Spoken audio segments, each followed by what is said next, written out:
What's going on YouTube? So today I wanted to do my last video before this weekend of college football.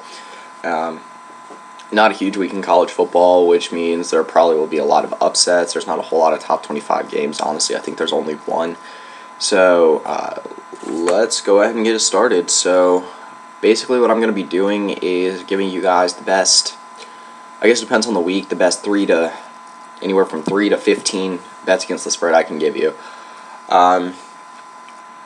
I'm not great at taking my own advice. Just one thing that I like to do at the beginning of each week basically is place a parlay bet, like a 5 to 15 way parlay bet, put $1 on it, and then the payout's normally somewhere in between, anywhere from $75 to $500 depending on how crazy the parlay was. So like I said, I do have 5 for you this week, so let's go ahead and start with number 1. So the Baylor-Iowa State game, the line is Baylor by 37. I would take Baylor with that spread. Baylor's just been driving teams into the ground. I believe they beat Kansas by about 60. I don't know if Iowa State is about 30 or 25 to 30 points better than Kansas. Like I said, I'm not very sure about that. I think Baylor's going to drive them into the ground. I think Baylor is just, their offense is in full motion right now. They're in full swing. They're ready for that November stretch.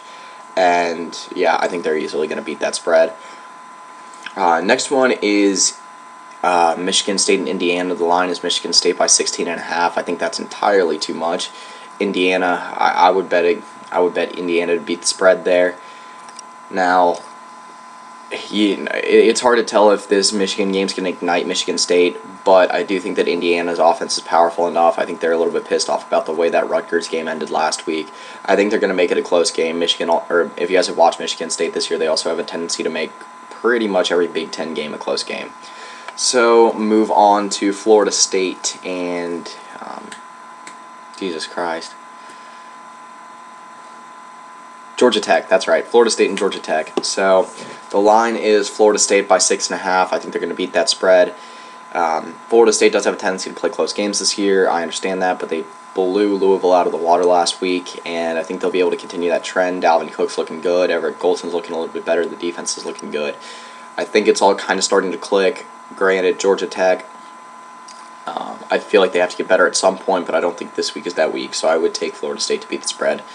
So move on to Texas A&M and Ole Miss. So I'd say at least the only top 25 matchup this week. I say it's going to be an underrated matchup this weekend. Two teams that have kind of got lit up the last 2 weeks. So the line right now is Ole Miss by 5. I take Texas A&M here.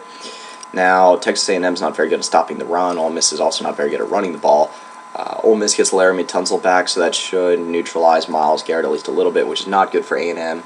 But I do think that Kyle Allen's going to respond in a huge way. I think that A&M will outright win this game, and that also means beating the spread. So last one, which I think might, maybe outside of the Baylor and Indiana games, be the best spread of the week, is Missouri and Vanderbilt. So the line is Missouri by 2.5, and I don't think they're going to beat the spread too bad, but I do think that they will beat it. Now, it's Vanderbilt. Vanderbilt has not been good in a couple of years, at least since they lost James Franklin as head coach. And I think that Missouri is pissed off, again, about the way the game ended last week. Missouri has not been a great team this year, especially not a great road team. Not a team to put up a lot of points, but that defense plays very well. I think it'll be a really low-scoring and ugly game, but I can't see Missouri winning by less than 3 points. So that is my 5 picks against the spread this week. Like I said, I'm going to give you guys the best bets every week. If that includes something like a Heisman bet or championship odds, I'll throw that in there also. But yeah, that's pretty much it. So, yeah.